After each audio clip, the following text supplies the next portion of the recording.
이재명 대통령의 미국 뉴욕에서 유엔 기조연설을 마쳤습니다. 이런 가운데 내일 국회 본회의에서는 국민의힘이 무한 필리버스터를 시작한다고 하죠. 관련 이야기들 국민의힘 박정아 의원과 이야기 나눠보도록 하겠습니다. 안녕하세요, 의원님. 안녕하세요. 기조연설 보셨어요? 아침에 일어나서 좀 그 보도를 통해서 좀 봤습니다. 예. 어떤 느낌이 드시던가요? 야당 의원으로? 일단은 그 좀 걱정스러운 부분들이 많이 좀 생겼어요. 오늘 뭐 엔드라고 했나요? 북한 비핵 문제 관련해 갖고 얘기가 많이 있었는데 저희가 옛날에 다 해봤던 거잖아요. 그래서 그게 논란이 많이 됐던 게 무슨 햇볕 정책을 해야 되느냐 아니면은 강경하게 더 옥죄어야 되느냐 뭐 이런 거에 또 도돌이표 아닌가라는 생각이 들고 결국엔 저렇게 가다가 북한의 핵 보유국을 공식화만 해주고 그다음에 우리가 무언가를 한반도 비핵화 내지는 한반도 영구적 평화를 확인하지 못한다면 그럼 또다시 허송세월에 지원만 해주고 많은 결과가 되는 것 아닌가라는 생각이에요. 그래서 그런 부분에 있어서 유엔에서 연설한 건에 대해서는 너무 많이 빨리 나가고 있는 것 아닌가 여러 가지 좀 고민도 해봐야 되는 점도 있다라는 생각이고 최근에 이재명 대통령 여러 가지 말씀하셨잖아요. 제일 또 걱정되는 게 뭐 9.19 군사합의에 대해서 복원을 하겠다고 한다던가 뭐 이런 얘기들이 과연 한 그 정파 아니면 한 정권 내에서만 판단할 수 있는 문제인지 국민적 공감대나 합의가 좀 있는 과정이 있어야 되는 건지 이런 거에 대해서 좀 점검해 볼 필요는 있다고 봐요. 이렇게 가다가 정말 과거 같은 일이 생기면 어떻게 되나 이런 걱정이 좀 있죠. 알겠습니다. 계속 민주당 얘기를 좀 하고 싶으시겠지만 국민의힘 얘기를 안 할 수가 없죠, 의원님. 대구 안 가셨죠?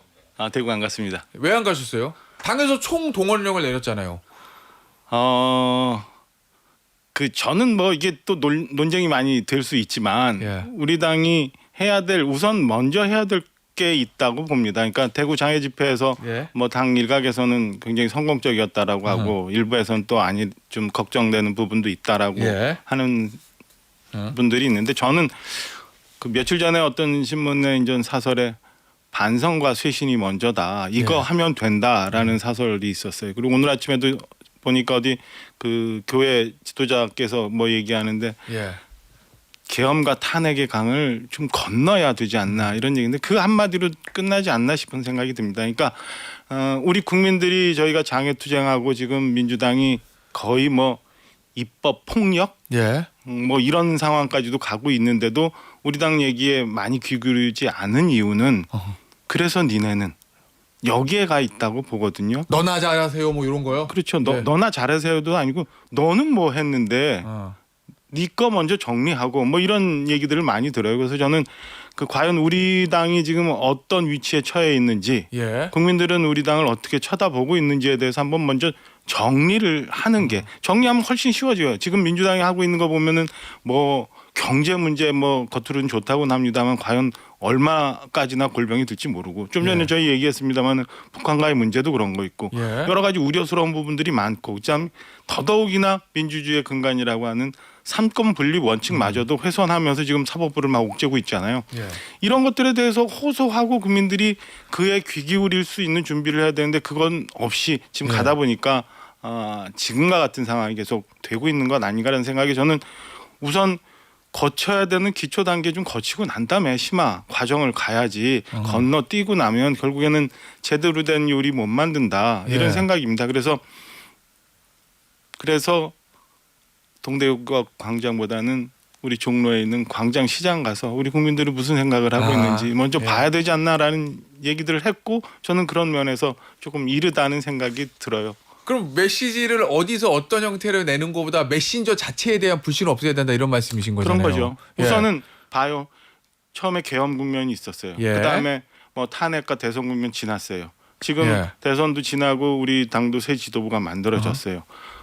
뭐 굉장히 오래전인 것 같지만은 사실 한 10달밖에 안 지났거든. 작년 12월이면.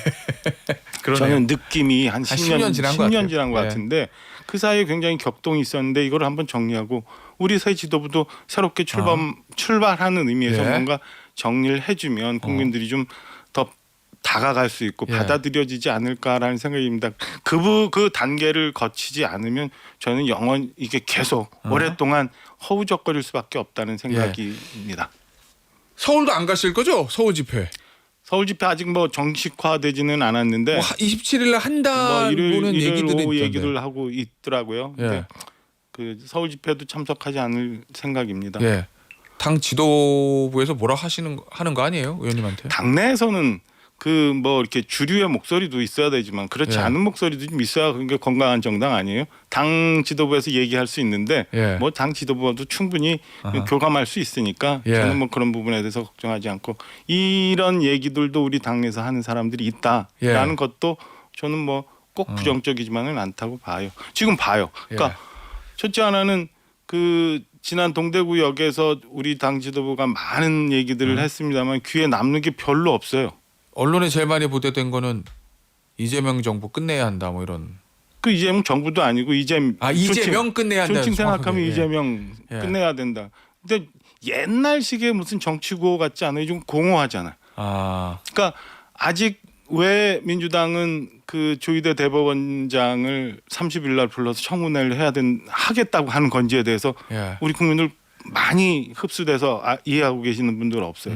그다음에 어제 저녁에 있었습니다만 이재명 대통령이 유엔연설에서 했던 거에 대해서 그 뒷면에 걱정스러운 부분, 정리해야 되는 부분에 대해서 아직 국민들 많이 모르는 부분도 있어요.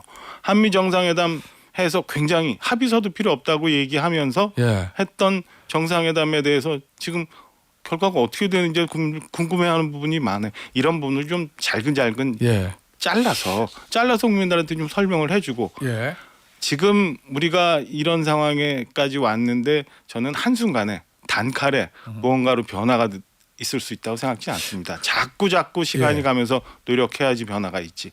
의원님 근데 이제 외부에서 이렇게 봤을 때는 그 말씀하신 메신저가 신뢰를 회복하는 그 부분이요. 솔직히 지난번 전당대회 과정과 결과 그 전당대회 직후에 있었던 뭐 패널 인증제니 뭐 이런 얘기들 그거로 거의 판단 끝난 거 아닙니까? 너무 도발적이에요? 뭐 여전히 기대하고 있어요.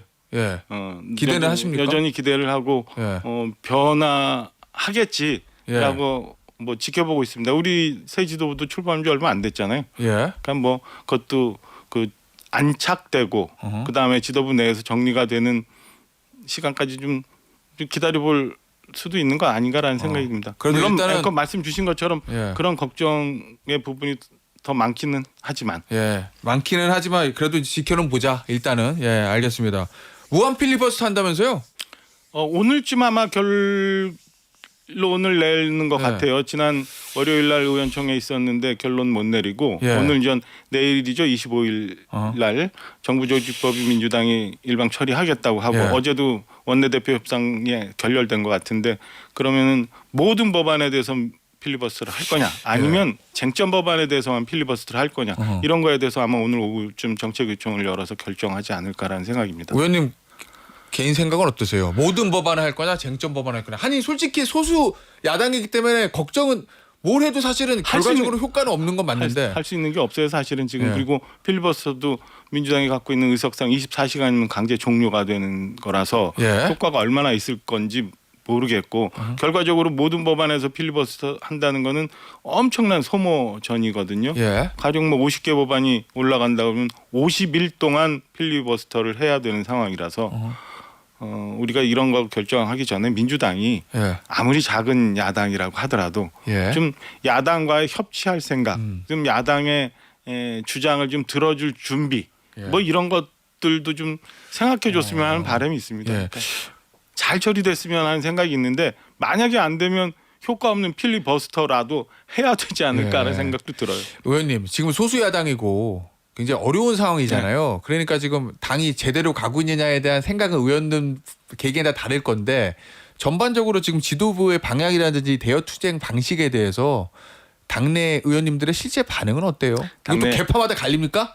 아니요. 똑같아요. 뭐 개파마다는 조금 생각이 다를 수 있고 저는 뭐 많은 분들하고의 생각, 많은 분들하고 좀 다른 생각을 저는 갖고 있는 것 같은데 생각을 얘기 안 하세요. 안 해요?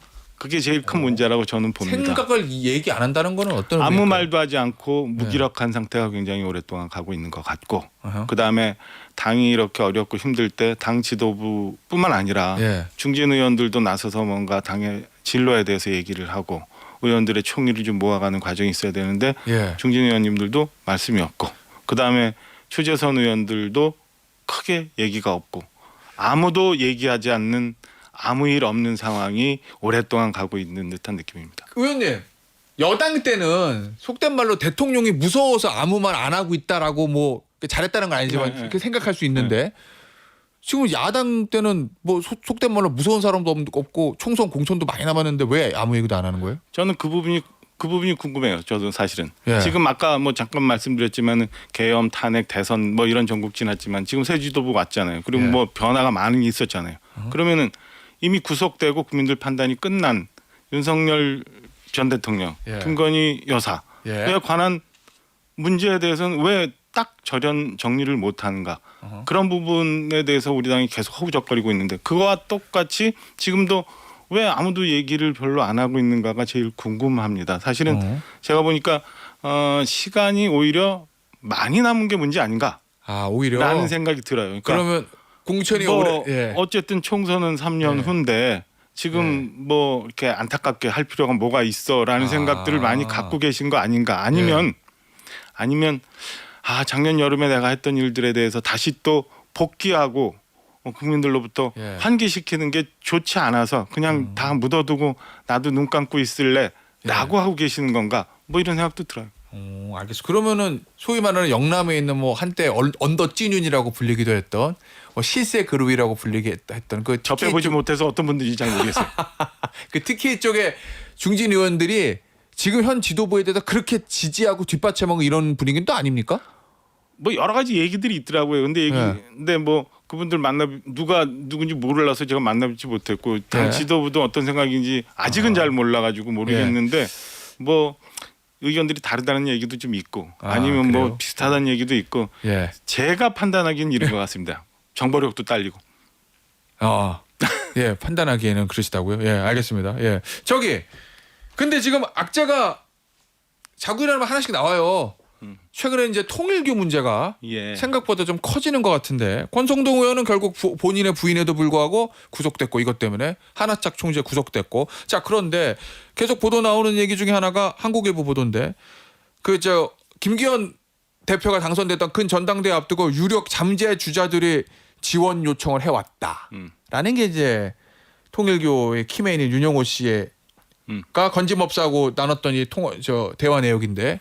두 가지 예. 측면에서 말씀드리고 싶은데 어제 어떤 보도 보니까 뭐 11만 명이라고 처음엔 보도됐습니다만 실질적으로 따져보니까 특정 기간 내에 뭐 3,500명밖에 안 된다라는 예. 보도도 있더라고요. 그러니까 첫째 하나는 우선은 그게 정말 개연성이 있는 건지에 대해서 한번 기다려봐야 되지 않을까라는 생각이 우선 하나 있고요. 예. 두 번째는 그 좀 이렇게 예. 배신감 뭐 이런 것도 좀 조금 울컥울컥할 때가 있어요. 그러니까 의원님이요? 그러니까 우리 당 저희가 이제 지난주도 저희 가서 당원들 네. 많이 뵀는데 예. 그 당원분들 정말 고생 많이 하고 계시거든요. 비가 오나 눈이 오나 당일이라면 내일 제쳐두고 나와서 그렇게 수십 년 쌓여온 게 지금의 국민의 힘입니다. 그래서 국민들 때로는 사랑도 받았고 때로는 지금처럼 회초리도 맞고 뭐 예. 이런 상황인데 그렇게 만들어져 왔고 그다음에 하루 종일 돌아다니면서 한 장의 입당원서 받아가면서 고생을 했던 그분들인데 이게 특정 종교 집단이나 아니면 예. 특정 세력들이 특정 기간에 이렇게 한꺼번에 입당을 해서 당의 특정한 결정을 왜곡했다면 이건 굉장히 제가 말씀드렸던 먼저 있었던 당원들 입장에서는 배신감 느낄 수 있다고 봐요. 그러니까 저는 예. 이 건에 대해서는 철저히 조사해야 된다. 특검 수사 예. 이전에 내부적으로도 한번 점검해 볼 필요는 있다고 봐요. 그러니까 조사해서 예. 그런 부분이 있다면은 걷어낼 수 있는 부분은 걷어내고 그래야 건강한 당이 되지 않을까라는 예. 생각이에요. 자 그런데 의원님 그게 끝이 아니고 이게 뭐 2022년 대선 때 돈이 내려갔다는 얘기들도 있잖아요. 예 그리고 통일교 지구장이 당시 경북도당위원장인 김정재 의원에게 통일교 현안을 전달하고 후원금을 줬다. 모르게 통일교 내부 보고서에 적혀있다는 어제 JTBC 보도도 있었고 그리고 뭐 김정재 의원은 아는 바 없다 이런 식의 답변을 하긴 했지만 돈 내려갔다는 얘기도 있거든요 지금. 확인해 봐야죠. 확인을 할 뭐 필요는 좀 있다. 어떤 내부적으로 좀 확인할 필요가 있고 예. 어쨌든 특검에서 수사하는 것들을 상황을 한번 지켜보죠. 지켜보고 얘기할 문제인 것 같아요. 근데 장동욱 대표는 국민의힘과 통일교가 연결되지 않았다고 생각한다 이렇게 얘기하고 있던데요. 뭐 정치적인 바람인가요 이건? 정치적인 방어 레토릭 아닌가 싶은 생각이 드는데요. 예. 속속 다가오는 그 위협에 대해서는 예. 그 걱정스러운 부분에 대해서는 저희도 내부적으로 대비책이나 예. 아니면 자체 점검 자정 뭐 이런 것들이 장기적으로는 있어야 된다고 생각합니다. 자 그러면 의원님 이번 기회에 저 통일교라든지 또는 신천지라든지 뭐 조직적으로 들어왔다는 썰이 있는 그런 당원의 문제를 정리해야 된다고 보십니까? 전 정리해야 된다고 보죠. 국민의힘이 스스로? 그럼요. 예. 그렇게 해야 건강한 당이 될 수 있고 다시 승리할 수 있는 당이 될 수 있다고 봅니다. 그리고 예. 특정인이 아니면 특정 집단과 연계가 돼서 전당대회 아니면은 공직자 선출을 하는 그런 과정에 예. 영향을 미쳐서 당원들 뜻, 국민들 뜻, 그다음에 예. 결국엔 그게 정당의 경쟁력인데 경쟁력을 왜곡시킬 수 있다면 그건 잘못된 정당이죠. 그건 정리해야죠. 자 정리한다는 얘기는 그럼 그 당원들을 출당시킬 필요도 있다. 저는 뭐 필요해서 점검한다면. 그래요? 네. 그리고 저희 당원이 하겠어요 지도부? 두 가지 지금은 그렇게 적극적으로 할 것 같지는 않나요? 그래요? 그리고 아직은 실체가 안 나왔잖아요. 예, 아직은 예. 실체가 안 나왔으니까 좀 봐야 될 거고 예. 당원들이 두 가지 단계가 있잖아요. 예.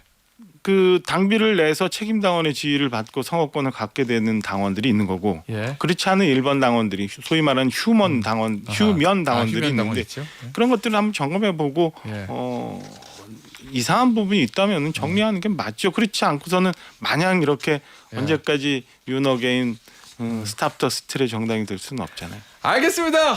오늘 인터뷰는 여기서 마무리하도록 하겠습니다. 국민의힘의 박정하 의원이었습니다. 의원님 감사합니다. 고맙습니다.